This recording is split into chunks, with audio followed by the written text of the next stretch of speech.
What's up, everybody? Welcome back to the channel. It's Madam Adam, and it's time for another honest tarot deck review. But this time, we're actually unboxing our first Oracle deck. Now, if you're not clear on what the difference between tarot and Oracle is, there is quite a distinction. Tarot cards are 78 specific cards that can have various artistry dependent on the artist or the creator, the illustrator, whatever.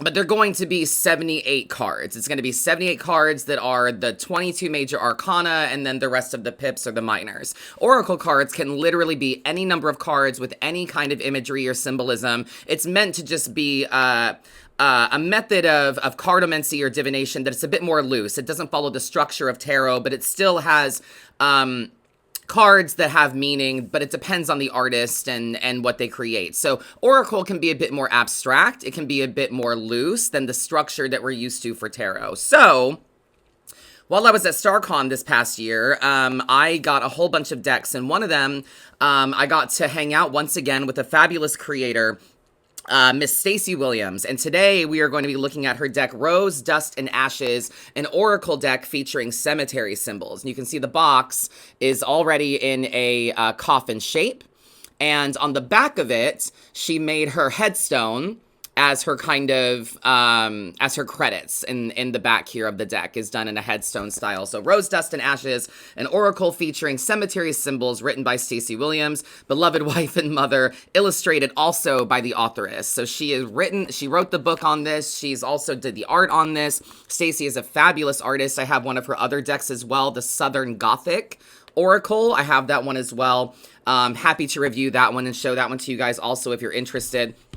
She signed the inside for me. This is a first edition of the deck. So, but cemetery symbols, right? How interesting. On the inside here, it says, though my soul may set in darkness, it will rise in perfect light. I have loved the stars too fondly to be fearful of the night. From the Old Astronomer to His Pupil by Sarah Williams. I love that inspo there. That's fabulous. So the box is really well made, beautiful. Comes with a little booklet, not too big, not too small. And this Oracle deck, I believe, has 36 cards. So it's a smaller deck. You can see the gold sheen on it. We're going to look at the deck in a second.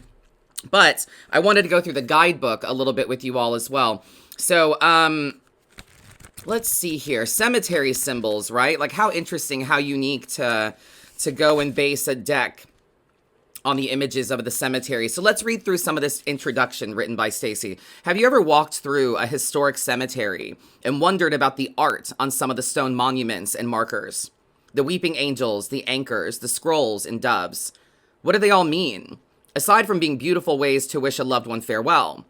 The markers in Victorian-era cemeteries often carry powerful stories about the deceased and were never meant to be mysterious. In their time, they were a common language of expression. But as trends have changed and modernity has set in, we no longer find them common or clear. Like the loopy cursive handwriting of past times, these symbols seem pretty hard to read. If you're willing to learn the meanings of a handful of symbols, you will find layers of cultural history in those shapes and figures. Being receptive to them is like hearing the dead speak. The cemeteries that inspired me are predominantly from the late 19th century America in the southern states, although there are examples of symbols that were popular in other American regions as well as in Great Britain. In the American South, during that time period, there were overlapping spheres of culture, all of which influenced the symbols on our ancestors' grave markers. The time period that the English called Victorian, e.g. the time of the reign of Queen Victoria, from 1837 to 1901, encompassed three major tumultuous upheavals here in America: the Civil War, Emancipation, and Reconstruction. As in any period of great violence, cultural change, and renewal, the people and this place, from this place and time, left a notable impact on our nation's identity in ways that we are still grappling with. So she goes on to talk about the booklet and everything, storytelling with pictures. Today, most cemeteries are full of flat headstones with nothing more than names, birth dates, and death dates. But in the years past, families spent as much as they could afford to leave lasting memorials and honored the stories of their departed loved ones. Sometimes the most interesting question you can ask when looking at a grave is, I wonder if the deceased chose this marker themselves, or was this a sculpture commissioned by the surviving loved ones? Either way, the motive behind the design is intriguing. When the marker is made by the loved ones, it shows a truer picture, you might say, of how deeply the person was loved and cherished, as well as aspects of their character. Its grandeur or lack of it can also reveal cultural and socioeconomic realities. This is fascinating, isn't it? Like the cultural, like we're not just walking through a graveyard and going, oh, that looks like this to me. Like, no, we're doing research. Like she's engulfed in the history and the culture and what it means and why do we revere our dead this way? Why are we putting these images? Why are we putting these symbols to our loved ones? As you can imagine, people have a lot of things to say about their beloved dead, and in their messages, we also learn about the bereaved. This inspired me in a classic cemetery symbolism for an oracle deck, because symbols are the way we communicate with one another across language and time when words fail us. Symbols can connect us to our ancestors, and they are also the key to divination. I fully agree, Stacey, and I love the symbology you can find in image. And since I've started reading charms myself, like charms are just like symbols, little shapes and images and symbols. And what does that mean to you? What does that stand for culturally? What does that tend to represent? It's a fascinating practice. She goes on to say, as you look through the symbolism portrayed in this card deck, and the next time you stroll through a classic cemetery, allow your mind to settle on an image and make free associations with what messages or ideas you might perceive in the flowers, animals, icons, and figures that you see.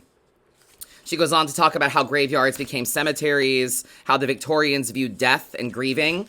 Why oracle cards? I want to read this part in particular. Oracle cards, like tarot cards, are used in a variety of ways, but most commonly for fortune telling. Some people like to use them daily for affirmations and inspiration, drawing a card to guide them on their journeys. For fortune telling, readers often use card spread layouts to give their card pulls a new layer of meaning. For example, pulling 3 cards is meant to symbolize past, present, future. Later in this book, I will provide card spread ideas for you to use and enjoy. An effective oracle deck offers a wide variety of feelings and experiences for readers to draw from. Rose, Dust, and Ashes is not a card deck that is only about death and sorrow. If a deck of cards only contains messages about love and joy or only about death and sorrow, then it's ineffective. Instead, I draw from the myriad of emotions and messages that people feel when they lose someone special to them. I have taken 36 wishes and ideas, and I have mapped those various concepts onto oracle cards for you in order for you to draw inspiration and meaning. Interestingly, oracle cards also have their origins in 19th century Europe. The first non-tarot fortune-telling card deck was Le Grand Jeu de Mille, Lenormand. Published in France in 1845. The colorful deck was one of the first examples of lithographic printing in France. This deck is a useful tool for readers who are looking to explore the various aspects of grief and loss, or those with a penchant for the macabre. Many of the cards express sadness and pain, which will make the cards a helpful key for shadow work. I also hope you will simply enjoy them as a little stack of art prints with a handy booklet that can be toted easily in your pocket, or a cemetery visit. Use them however you'd like, I always say. Trust your intuition. Very good, Stacey. I love this. I'm obsessed with this. She also has in the book here, she's got a photo gallery of images that inspired the deck and where they came from. 3 angels from London's Highgate Cemetery, a sleeping angel on the grave of a young wife and mother named Mary, as described in the inscription. In Leeds, England, a figure with the cross and book is a personification of the virtue faith. So yeah, there's so much more. This deck in this book is not just an oracle deck used for your shadow work or divination or fortune telling or whatever you want to use your cards for. It's also very, very educational and really opened my brain up to things I hadn't considered. And I really like it, honestly. It's an oracle deck that I really enjoy. So let's look at it, shall we? Obviously, after I'm done talking, you can stick around and watch the video for the full look at the cards. But there's only 36 cards. You can see the gold shimmer, the gold shine there on the side. Look at the fucking back of these cards. Look how gorgeous that is. Beautiful red. I love the skull and crossbones, the gold on it. You can see the gloss. Shiny. Look how beautiful that is. Amazing. And then, of course, the cards themselves. Influence is the first card here. It's a beautiful pillar, but you can see each card has a gold trim around it with the word at the bottom and the number at the top. The portal, here's another one, just number 7. I love that 8 is strength, just like it would be in the major arcana of tarot. I love that. So you can see these cards, they shuffle really well. They have a beautiful to them, a beautiful riffle.